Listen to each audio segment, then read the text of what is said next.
something sound. A few episodes back, I reviewed and showcased the Monster earbuds. Now, I will say those I loved. I gave them a 5 out of 5-star rating, and they have held up great over time. And I do know what the reason is that it stays lit up when you put them back on the little, when you put it back in the case.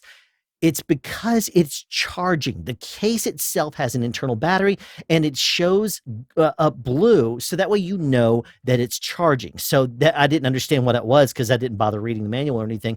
But those little earbuds, when you're wearing them, they're actually using the battery, obviously. When you put them back in the case, they start charging off of the case. And the case can fully charge them, I think, 2 or so times. And I used these for Disney when I went to Disney over the Thanksgiving holiday. And I will say they were very impressive. I really like the sound of them. They plug up the ear nicely, but not overly much. They have a great fidelity to them. They are great. They have a great DSP. They're quiet when you hit pause. They turn on. They're not overly bassy. Just, I really like them a whole lot. And I cannot speak highly enough about them, especially for the price point. So based on that review and showcase, Monster asked me if I would like to try out their Bluetooth speaker. And of course I said, yes. How could I say no after that wonderful pair of earbuds? Now, full disclosure, Monster did send me this in exchange for a fair review. I get to keep it afterwards, but I'm not going to let it to affect my opinion. So you can expect this to be a fair and honest review. Now, that said, I will tell you this. I don't think this is a 5-star product. I will kind of go over it a little bit with you. The reason why, and just so we're straight here, there are links down in the description if you'd like to check it out. This is the Monster Superstar S310 Pure Monster Sound Bluetooth speaker. The reason I say this is not a 5-star product is, first of all, the sound quality. If you were to connect this up, and I'll do it here in a second. If you connect it up, there's a few things you're going to notice. Number one is that the fidelity of this the speaker, you would expect it to be, since it's a round speaker, 360. There's only one access that speaker is in full fidelity because the speakers face out from here to here. And if you slightly go off access a little bit to it, it doesn't really seem to fill the air the same way. I've had other Bluetooth speakers, and I do own other Bluetooth speakers that fill up the air a lot better, even at any distance all around you. Another thing is, if you lay this down, it kind of, depending on how you put it, if you put it on a hard surface, there's no dents or dimples or anything that hold it in that right position. So when you put it down, it may roll to a position you don't care anything about, and it's not going to sound good there. The sound quality itself, the bass is nice and punchy, but the mids and highs, it kind of, even when it's not in full volume, it kind of squeaks a little bit at the mids and highs. Now, it could be a defective model. It could be a defective, actual speaker, but I don't know, and I don't know that for certain. What I can tell you is this particular version that I have, it squeaks a little bit. It doesn't sound exactly right. And it's very noticeable. It's not like a little subtle thing. It's one of those things where when I put it on, I was like, well, geez, am I not listening? Because what I always do is I put a song that I know. I used to go to YouTube. I find a video I like, and I'm usually into it. And I say, oh, that's cool. Well, I thought maybe this didn't make a good connection. Maybe it just was a bad recording, and it was hearing stuff that just, it was hearing so deeply into the music that I was able to pick out things.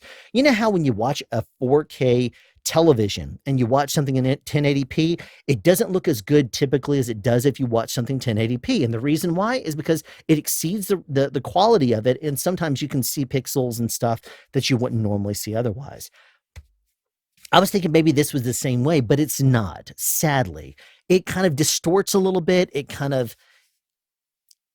It almost like sounds like that. I don't want to say tweeter is blown, but when you know how if you start to raise up your volume, how it kind of like almost gives out and goes, it squeaks at the high part where it kind of gives out but it doesn't matter if it's a lower volume or a higher volume, it always does the same thing. Now, again, the bass is punchy, but that's not enough to really carry it to me. It's not one of those things that really stands out as being outstanding. Now, I can stand the speaker down on a table and it's vertical, but then you lose all stereo aspect of it. I mean, you need it to be horizontal because your ears are horizontal. That's how you have stereo the ability to hear in stereo, left and right ears. And if I go vertical, then it becomes basically mono. So there's no real point in that. Another thing that really drives me crazy about Bluetooth speakers is when they're overly talkative. So if I were to start this thing up, it has to do its whole.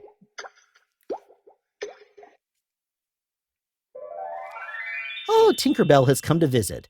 All right, let's see if we can connect this thing up and we'll do a live demonstration. Oh, did it connect? I can't tell if it did or not because I'm in the wrong screen. I'm going there now. It says device connected. Okay, so I'm going to play something not too loud, but I'm going to play the sound speeds music. Let's see how this does.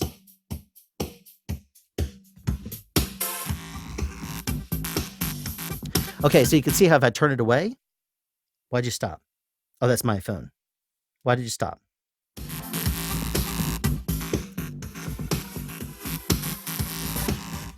See, it's off axis.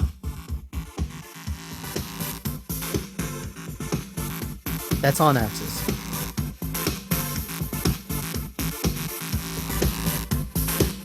I don't know if you can hear that. It's distorting a little bit in the highs. It's probably not picking up great through here because in all honesty, it's not up overly loud. I'm shooting this at 1 a.m. and my wife is probably going to be texting me momentarily saying, why are you playing music? It's so loud because the kids are there. Now, it does get fairly loud, but when you get it overly loud, what does it do? It distorts even more. So the mids and highs distort even more at the higher volume. So what do I say about this? Let me turn it off. Let's see what Tinkerbell knows. Great. So what do I think about this product? If it turned on and just went bing or something like that, which most Bluetooth headphones or rather speakers don't do, I wish they would stop being so talkative. They always have to make noise and indicate you're going up in volume and lower in volume and whatever. Oh, I forgot to demonstrate this also. Here, geez, let me go ahead and do it real quick. Okay, yet again. I'm going to take the volume down. Okay, Tinkerbell, you're connected. Volume down. When have I achieved the bottom possible volume? We do not know because it does not indicate it. Just like, okay, I'm playing my video. I can slowly start going up.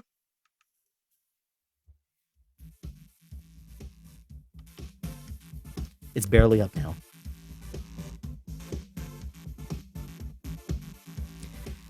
I mean, if you know my theme song, you can hear that it's slightly distorted at the top. So let me actually fast forward a bit.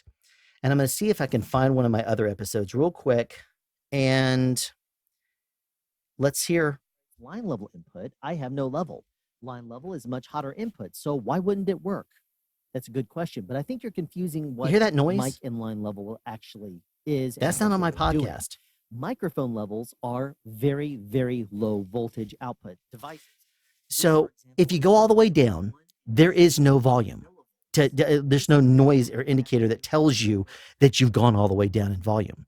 Just like if you go all the way up to the top, it does not indicate with a ding or something like that that you've gotten to the very, very top, like many Bluetooth speakers do. So I've kind of become accustomed to that. And I don't normally like that, but I will say that it comes in handy if it's a little subtle thing. But that is not. That is, I guess you could say that is actually more than subtle because it is completely non-existent. It does connect up fairly quickly to your Bluetooth speaker. It does have a nice feel to it. I mean, it is sturdy, and there is a little charging port here on the back. So if you have fingernails, which I do not currently, you could get in there fairly quickly, which I will not bother doing, I guess. But it will, it does actually get in there. I literally just got through chopping off every one of my fingernails. So I should almost get something and stop this and edit it, but I'm not going to. So if you normally, bite your fingernails or something like that, you may have a hard time getting into it. So you might want to use something. Oh, look, tweezers. So I'll dig into this. And okay, you also have a micro SD card that can fit in here. So if you want to play music off of that too, you can do that as well. It is heavy duty. It is not waterproof, I don't believe. So I wouldn't throw this thing in the water. It is currently, at the time of this video, going for $60 with a $10 off coupon, 15% off, it says online. What is that? What does that say? It says Bluetooth speaker. how many? Oh, 400 milliamp hour battery, 3.7 volts, 5 volts, 0.8 amps. It doesn't say anything about the wattage. But if you have any interest in getting what I would give a good solid 3 out of 5 stars, not overly impressed. I mean, I honestly, I might go up to 3.5 stars. But if I had to go up to 4 or down to 3, then I would say go down to 3. So I would probably review this on Amazon and give it a good, I guess I would actually say 3.5 stars, because I've tried some 3 products and the price isn't terrible. If you're far enough away, I mean, the base does carry, and as long as you get in the right position, I just don't think it's fully thought out. But I mean, I'd say a good solid 3.5 stars. So if you have any interest, it is a link down in the description below if you'd like to check it out. Have a question you'd like answered or want to add something? Be sure to write it in the comment section down below. You can also make a suggestion for future topics of discussion. Again, comment section down below, or you can email me at soundspeeds@yahoo.com. Be sure to subscribe and turn on notifications so you won't miss out on future sound advice.